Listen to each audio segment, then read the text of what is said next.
So let's go back to Texas, the East Plano Islamic Center. The community owns the land, right? They have zoning approval already, and yet the governor hasn't intervened. And legally, what do you think this case revealed about the gap between the constitutional promise and the lived experience of Muslims? Muslims have to seize the moment in terms of using this and making their claims part of this free exercise narrative, the religious liberty narrative.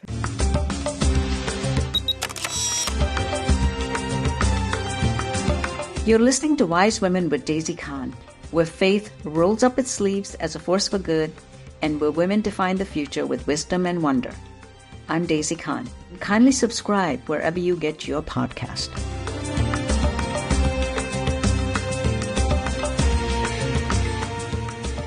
Welcome to a new series, The Muslim Women Project, where I feature 100 Muslim women of power and authority, shaping their destiny, community, and society at large. Welcome, friends. Islam, Muslims, we always seem to be in the news every single day.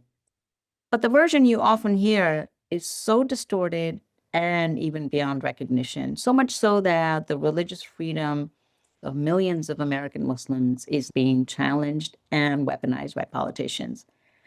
And here's what I keep asking myself. Is this really in the spirit of the Constitution to single out one faith community and treat their existence as a threat?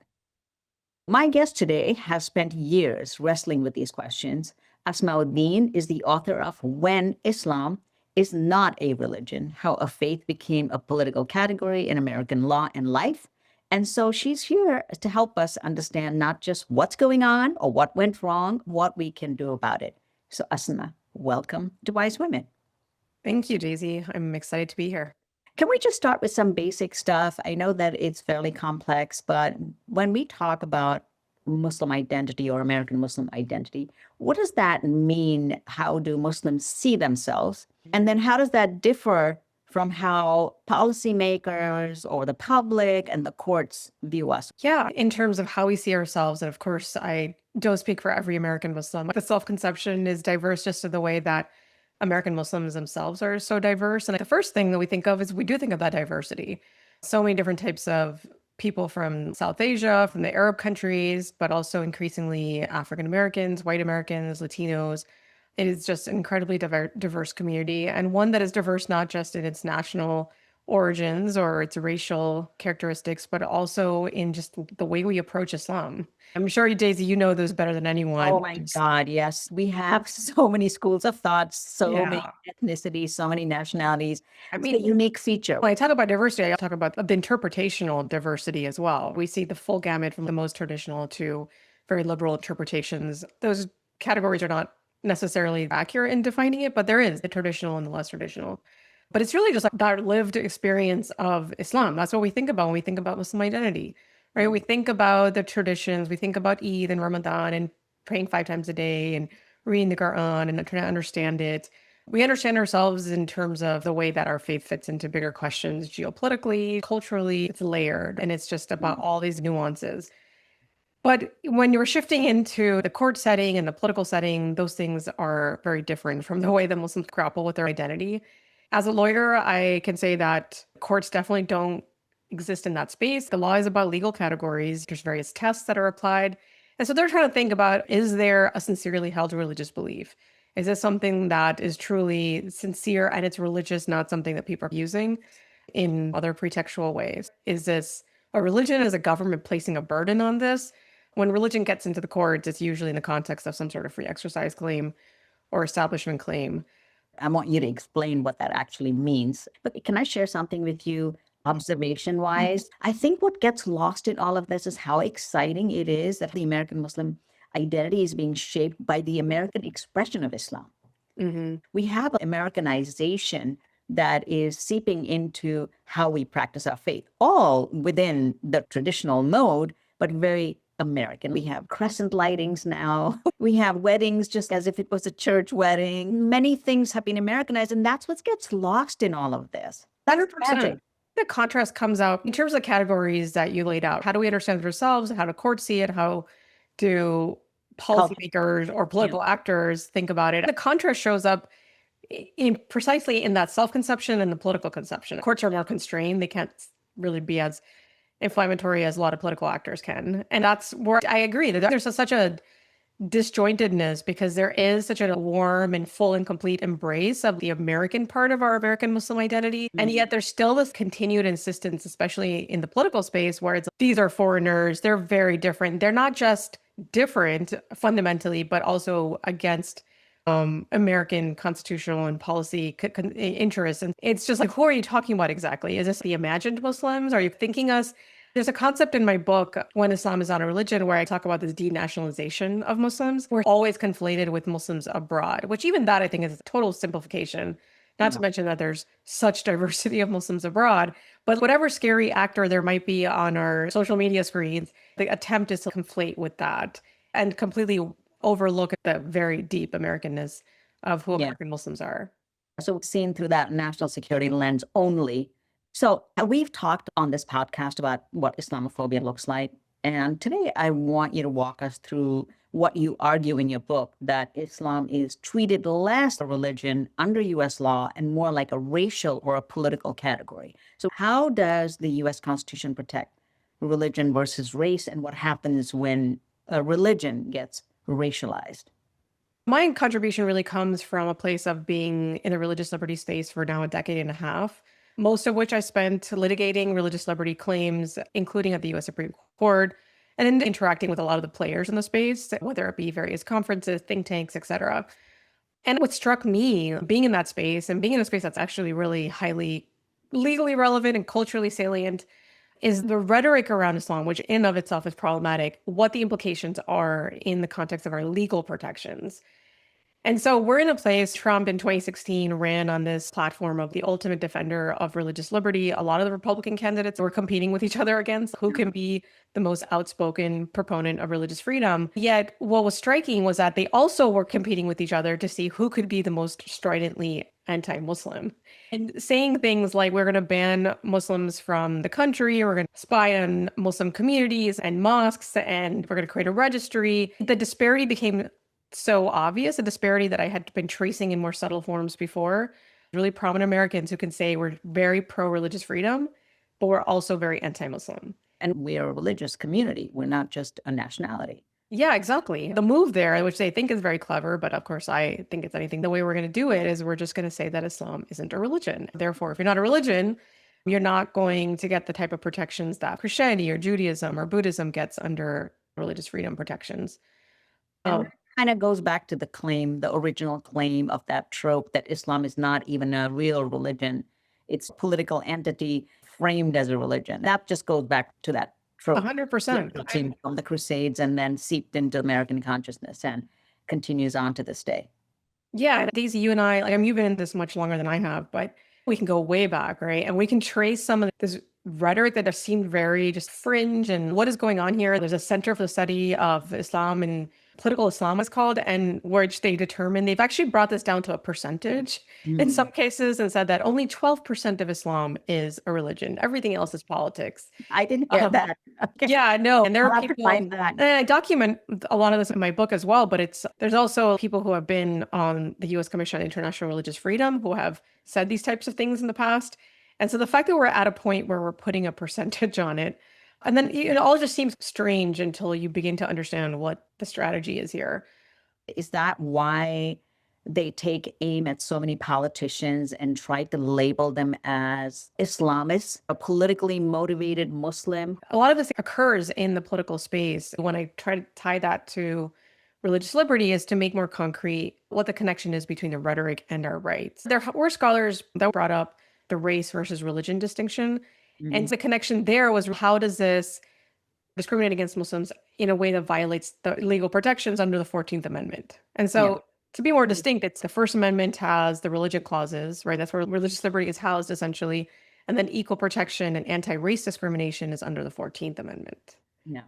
Yeah, so let's go to our savior, the First Amendment, which has these two incredible religion clauses. I would like you to explain how both clauses should apply when a state government singles out a Muslim community For instance, that Texas development project, what are they violating? So there are two religion clauses in the First Amendment, the Free Exercise Clause and the Establishment Clause, and they're supposed to work in tandem. The Free Exercise Clause is there to protect religious individuals and religious institutions from government interference, that it can limit their ability to fully express their religion in the public space. So if the government is placing a burden on your religious exercise or stopping you outright from doing something, so for example, let's say there was a hijab ban or a burqa ban that we see in European states, that would be a direct infringement on our ability to practice our religion or the free exercise of our religion. And the Establishment Clause is there to say, in the context of this religious protection, are certain religions being treated differently? Are certain religions being favored or disfavored in comparison to other religions? I think that's the most useful way to understand what's going on right now in Texas and then in some other southern states. So let's talk about Texas. The governor of Texas calls a Muslim place of worship a Sharia city and tries to block its construction. Which clause is he violating? Yeah, he might potentially be violating both. On the question of rhetoric itself, oftentimes, courts are going to require some type of concrete harm. So it's not really just what people say often that matters, but does that then translate into something that's concrete? And there's evidence here that there have been attempts to make that concrete. For example, denying vouchers to just Muslim religious schools and not others. The Supreme Court has come to understand anti-religious rhetoric as something that's relevant to whether or not there's a free exercise violation. For example, there was a case called Masterpiece Cake Shop that involved a Christian baker who owned Masterpiece Cake Shop who turned away a same-sex couple who wanted the baker to make a custom wedding cake for them. They raised all thorny issues that we were grappling with about whether or not religious actors can turn away people like LGBTQ individuals and couples. Yeah, basically it was seen as a discrimination. And so the Supreme Court actually sidestepped that, answering that precise question. And instead what the Supreme Court said was that, wait a second, when the gay couple filed a complaint against the baker, and then the Colorado Civil Rights Commission was considering the complaint, a number of commissioners made statements about Christianity and religion more broadly that were just very anti-religious or very anti-Christian in the form of, oh, religion historically has been used to justify slavery and the Holocaust, etc. And what the court said was that right there, that type of anti-religious animus is enough to constitute a free exercise violation. And so that's where the rhetoric here would be important. If there's a claim and it's being adjudicated, what are the people adjudicating it? Are they neutral or are they biased? In order for there to be a legal remedy, there would have to also then be a concrete harm. Were the zoning permits denied? Was there an extreme delay? Was there some type of other limitation or violation of their ability to exercise their religion? Or did it just stay in this realm of rhetoric? And then in terms of the Establishment Clause, there would be a claim not only show that there was this burden on religious exercise, but it was Muslims who were singled out. Christians and Jews and others could continue to build houses of worship and other similar types of development projects, but it was Muslims who were being disfavored. Is there an instance that you know of where the courts failed to apply these protections when the religion in question is Islam? Every time the courts have come to have ruled in favor of Muslims. I do not know a case in which a court has ruled against a Muslim claimant because it accepts the claim that Islam is not a religion. But in terms of the success of Muslim religious claimants in court, there is some empirical research, and it was done in and around kind of like the post 9/11 period. Till about 2015, there's a varied set of empirical studies that did find, actually, in the decade after 9/11, that when you compare religious claimants of a variety of different religions bringing their claims into court, that Muslims are actually half as likely to prevail on their claim as compared to people of other religions. And so that is the most concrete thing I can say in terms of just hard evidence that something is going on here. But again, it's not happening in the form of we're doing this because we think Islam is not a religion. So the researchers had different interpretations of what was happening with the data. And a big part of it was that judges are not robots. They're not machines. They're humans. And being humans, especially part of our cultural elite, they're going to exist in spaces in which anti-Muslim tropes, concerns in that period, especially post 9/11, where Muslims were conflated with security concerns and violence. And so especially when you see that a lot of Muslim claims actually come from Muslim prisoners, that really doubles down on this idea of Muslims as somehow violent or posing a security risk. Their conclusions were that's certainly seeping into a judge's ability to make these decisions neutrally. There's more recent data where there was a breakdown of judges based on which administration appointed them. And so these are lower court judges, not the Supreme Court. And they're either appointed by a Democratic administration, a Republican administration that was not the Trump administration, and then a Trump administration. And they found that the Trump administration appointed judges were the least likely to vote in favor of minority religious claims and specifically Muslim ones. So that disparity continues. I think that the best way to really explain it is just the fact that judges are people and they're bringing their judgment to the fore. Yeah, so let's go back to Texas, the East Plano Islamic Center. The community owns the land, right? They have zoning approval already, and yet the governor hasn't intervened. And legally, what do you think this case reveals about the gap between the constitutional promise and the lived experience of Muslims? I don't know if you've been following this, Daisy, but there's a lot of chatter in the news media talking about the way that the Supreme Court has created broader protections for religion. Even when you're talking about free exercise and establishment, it's thinning out the establishment clause and really broadening out the free exercise clause. And one thing I'm always a huge proponent of is that Muslims have to seize the moment in terms of using this and making their claims part of this free exercise narrative, the religious liberty narrative. There was a complaint brought by 4 Muslim schools saying, why is it that we're being denied these vouchers, which is essentially a public benefit, whereas these schools of other religions are getting those vouchers? And it was decided in their favor, and they ultimately did receive those vouchers. What they really benefited from is that this broad law and rhetoric at the Supreme Court talking about how when a state gives public benefits, that it cannot discriminate on the basis of what it calls religious status. So if you're religious versus non-religious, the benefits need to be equally accessible to you. So you can't decide that this school is a Catholic school, but because it has these traditional Catholic mores, that it follows that somehow we're going to deny the funding to this school.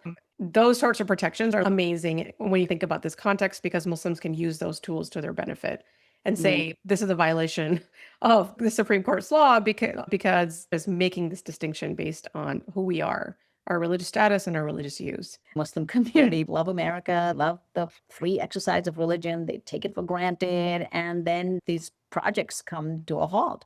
And there's this internal debate. What should we do? And of course, the first thing that people do is they go to court. So my question is, are lawsuits enough, or do we need to organize politically or do something else? So I don't think lawsuits are enough. The point about taking religious liberty for granted, I think that they take it for granted, but I find that a lot of times Muslims don't fully understand just the full depth and layers of what's involved, how religious claims, even from communities whose claims we might not understand or agree with, ultimately help buttress our own protections. The idea is, don't take it for granted and actively work to protect it and make these as robust as possible, because these are the protections that will ultimately benefit the Muslim community as it continues to go through what seems to be just a constant kind of replay of the same type of anti-Muslim discrimination. And oftentimes courts can't really solve the problem until the damage has already been done. You've already experienced that harm. By no means should courts be seen, they're indispensable, but I don't think that they're the only part of the play here. It's a much bigger problem. To be frank, even the players in Texas, they know that what they're doing is patently unconstitutional and that when taken to court, they will lose. But there's a bigger thing that's happening here, and it's the expressive value of what they're doing. They're trying to create a sense of otherness. They're trying to create fear. There's a scholar who's termed this dialectical Islamophobia, where he says that when the more you kind of see these things being legitimated at a government level, then it actually compels people, it tells people it's okay to engage in acts of violence, discrimination against this community that government actors are singling out. And so that sort of expressive value of these actions needs to be taken seriously in terms of the outcasting and the sort of the violence that they engender. And on that front, I would say all the creative thinking, right? Like the coalition building, like the speaking out, the educational parts of it, and the continued sort of deep-rooted Americanness of our Muslim identity that we can cultivate, the more I think we're going to make strides against this. So here we are. You've spent pretty much your career studying this topic. So if we had to shift a narrative from defending Islam to defending religious freedom for everyone, What would that look like for Muslims? Well, that's a big question. That shift needs to happen. The more we talk about this only when our concerns are at play, the more it kind of just seems like this is selective advocacy, or the more Islamophobia or Muslim sentiment seems like a niche issue. And we need to mainstream it into this bigger question of religious pluralism, especially because American identity, like the entire founding story of our nation, is one about religious liberty. So you got to make it part of that bigger whole. But then also, there's a lot of public narratives I've worked on, and not just in terms of the legal part of it, but also with the politics around religious liberty. And we earlier talked about these questions of discrimination and religion. And there's been much more contentious issues, concerns that women's rights are being limited by certain claims.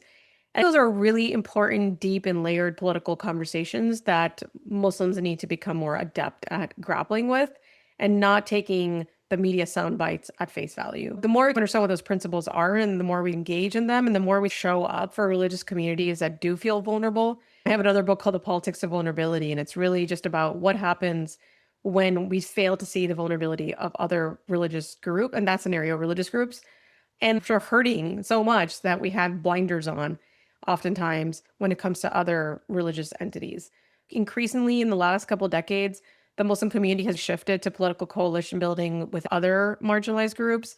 But I always find that there's this gaping hole between the way that we'll partner with other marginalized groups, but then we won't think to extend that to a lot of religiously diverse communities, and what that means to have a partnership with them in a way where we can work towards religious liberty together.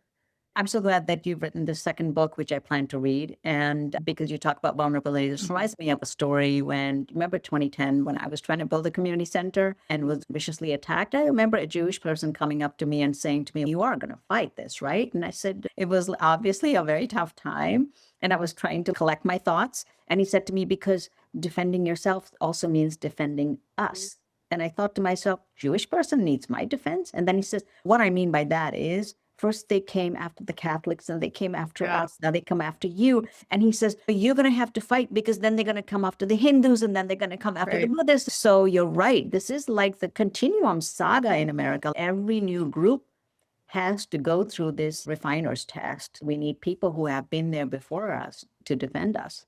And this country has a long history of religious persecution against lots of other groups, at times way worse than anything that we're facing. And I hope it never gets to that point. The anti-Catholic animus, the anti-Mormon, it's been pretty bad. The Mormons had to leave town and go and establish themselves in a whole different state. Yeah, there was a point where the governor of Missouri actually issued an extermination order to essentially saying that kill them wherever you find them. Oh my God. And Catholics, Jehovah's Witnesses, just the mob violence that they've experienced. One thing I would just say, our constitutional rights are fundamentally about protecting us from the government. And it's never in anyone's interest to give more power to the government when it comes to our liberties. If you're going to go along with what a government official is saying that's very anti-Muslim, then guess what? Next time, it just depends who's in power, and they can easily turn it against any other group.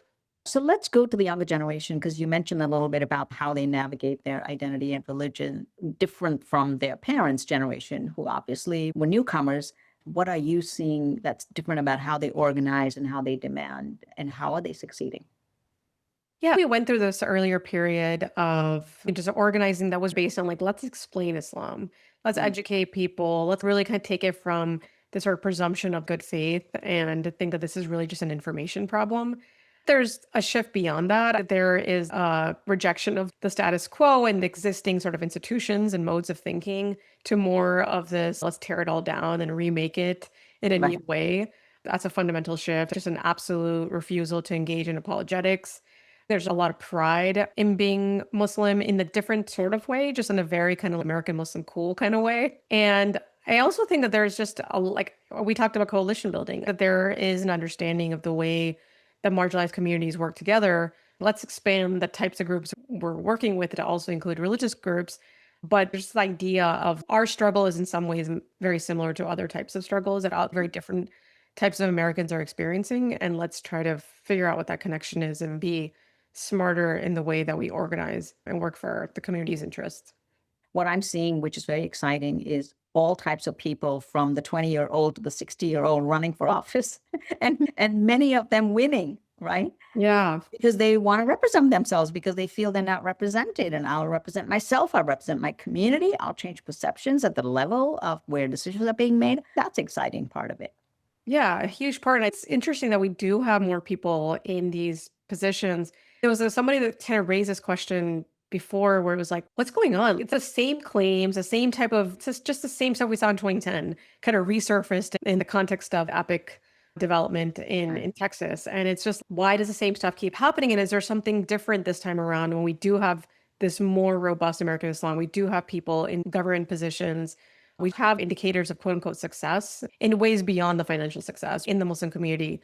And it matters that we can just stop responding to these things from a defensive posture and more from a place where we're asserting who we really are as American Muslims and demanding the way that those who went in and demanded these vouchers, demanding our rights under a deeper understanding of what the Constitution offers us. So I'm going to just take a step back and say, imagine, Asma, that you have a magic wand in your hand and you could fix all these legal and political issues for Muslims in America. What would meaningful religious freedom look like for us? When we think of transformation, we think of something just spectacular. And I would say the transformation would be that we would be super ordinary, where we could just build a mosque and have people running for office and have people in office and do all the things that Americans do. And nobody thinks twice about it just by virtue of the fact that we're Muslim. And so that's what we're working toward. Just being ordinary. And how about that Muslims don't have to have two jobs, one on the weekend where they're doing community service work Yeah. 24/7. Everybody that I know of my generation is working by day and then working by night on community service work. None of us are going to retire because we feel the burden of what is going to happen to the next generation if we stop working. And we don't take vacations. We don't have the luxury of playing golf on the weekends or doing the kinds of things that, like you said, leading an ordinary life. Wouldn't it be wonderful just lead an ordinary life? Yeah, ordinary life. I would still encourage the community service, but I would say maybe it doesn't have to be always on alert and the urgency. You're saying that we just don't have the bandwidth, but instead imagine community service being something that was really just about fulfilling at a deep sort of community engagement and social interaction. Like maybe it's the nature of our community service is what needs to shift. And that we hope will shift if we ever get to this place where we're ordinary. You mean do more service, engage with Yeah, service projects. the broader community. Yeah. Just like the way people do, oh, I'm going to sell lemonade or I'm going to do this or I'm just going to Yeah, do ordinary exactly. things. Community Oh. service is a great thing. I hope it's always integral to who we are, but I would hope that it's not just always about putting out fires. One of the effective ones that I've seen a long time ago in one of the mosques that I was part of when it was first established was they are mostly doctors, and they decided to do an open house where all the doctors said anybody from the neighborhood can come and get their blood pressure checked and all their problems solved. And it was a long line of people that came and got real advice from their doctors. And that created such a warm feeling amongst the neighbors. That mosque has never had issues with their neighbors. So maybe that's what it is. Maybe one of the critical things that we have to do instead of just waiting for this moment when everything is ordinary is that we have to work towards that by doing exactly what you're talking about. And of course, also, I've seen that Interfaith Coalition building has been very important because most of the Jews and the Christians, those are the two majority groups that came before us, they have fought and protected our religious freedom from time to time. And what does that look like to politicians when they see this religious freedom, like this alliance? What does it symbolize?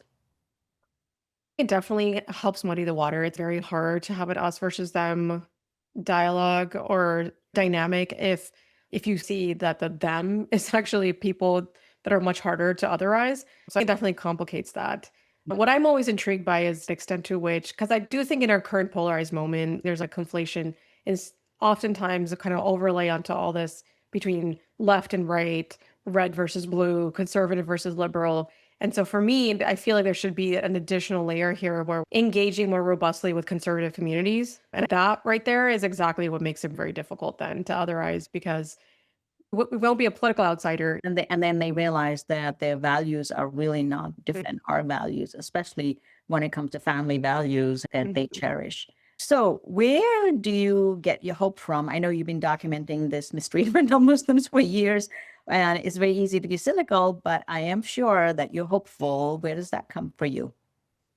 For one, it is the people in other communities that have spoken out very clearly and explicitly and passionately, and oftentimes put their own kind of reputations at risk within their own communities when they do this. And so the fact that these people exist, that there are institutions that are set up for, in addition to being a professor at a law school, I'm also affiliated with the Aspen Institute, the Religious Society program there. I'm with the Freedom Forum Institute. And so the fact that there is all this speaking together and collectively and support of each other, that always is what kind of keeps me going. But also it's just the shifts. We were talking about just even within the community, there's just so much that's changed, right? We're not in the work of apologetics. We're in the work of understanding what it means to be an American Muslim and asserting that very confidently. And so that shift is also one that I'm very much a part of. And that also just inspires me to keep doing the work that I'm doing. If American Muslim community leaders, people who are still in leadership positions and can shape the discourse within the community, if they were listening to you and you were advising them, what are some of the things that they need to do? Well, one of them I said, earlier, which is about making inroads with the conservative community. Doing the work that I've done at the places that I've done it, I have had a lot of interactions with conservatives and have always been very pleasantly surprised by just how embracing they can be in just a very deep and substantive way. And when you can truly just share what it is that motivates you at a deep level from your faith perspective, and that they can relate to it in such a substantive way, really creates a type of relationship that is oftentimes not as possible with people who are not similarly motivated by faith. And so I would say that's a big thing. Just start making deeper inroads with conservatives, deeper inroads with conservative religious communities specifically, but also just understand constitutional rights. I have a Substack out there where I'm trying to break this down in as simple as possible terms and learn what your rights are, learn how they apply, learn how they extend beyond diverse circumstances, and just know how to articulate that, because that's an argument that's just unbeatable. If you have a cheat sheet, by all means, send it to me and we'll put it up on the podcast so people can download it. All right. So what about our allies? How could they be part of the solution? We always start locally. A lot of these things do become national and talked about the national level, but locally, write to your representatives, show up in ways that make the community feel less alone. Offer your expertise. I will send you a cheat sheet, Dave, but there's lots of other things that help to clarify what people's rights are, what the respective expertise is that different groups can offer in terms of helping to fight these battles on the multiple levels. There's a political, the legal, and the broader sort of rhetorical. We have a wide repository of expertise in our ally community and the extent to which they can offer services and the resources. And of course, the Muslim community should be ready to offer those resources in return. And if anybody says anything Islamophobic, do call them out and befriend the Muslims. The calling out part is really important. I have certainly been in spaces where it's just either people have no idea like the full significance of what is being said, but the stuff is often said because people let them say it. To just call out why that's not just call it out in terms of silencing people, but in terms specifically about why it's so problematic to engage in that type of rhetoric. If you see something on social media, do challenge it and do say that this is not right. Those comments are golden. Yeah. And beyond social media, also, I would say, where else is this happening? If we look at the Epic City situation, and then if you look at the Murfreesboro, Tennessee, and lots of mosques that face these things, where do a lot of the really awful things happen? They happen at the zoning meetings. Part of this is also figuring out where is the worst of this rhetoric happening and where can we show up to help push back against it. All right. So what I'm taking from you today is that the Constitution does promise us religious freedom for everyone, including Muslims. And we must all step up together, Muslims and non-Muslims alike, to defend that promise. And that's worth fighting for. Thank you for listening, everyone. And I really want to thank you, Asma, for joining us today. Thank you for having me on here. And I'm always available for any sort of follow-up inquiries or concerns that people have. Thanks again for giving me the platform. And the cheat sheet and your books are available on Amazon. Great. Thank you so much for joining me. Thank you for joining me on Wise Women. If something stirred in you today, don't let it stop here. Share this episode with someone who needs it. Reflect on what resonated for you and definitely plant one seed of change, however small. Remember, you do matter, and your actions have a ripple effect. But none of us can rise alone. To explore more resources and ways to get involved, do visit my website, daisycon.com. And don't forget to subscribe, rate, and leave a review, because every click is your way of amplifying this message to others. Wisdom isn't just heard, my friends, it's lived. So let's live it. Until next time, stay wise and stay rooted.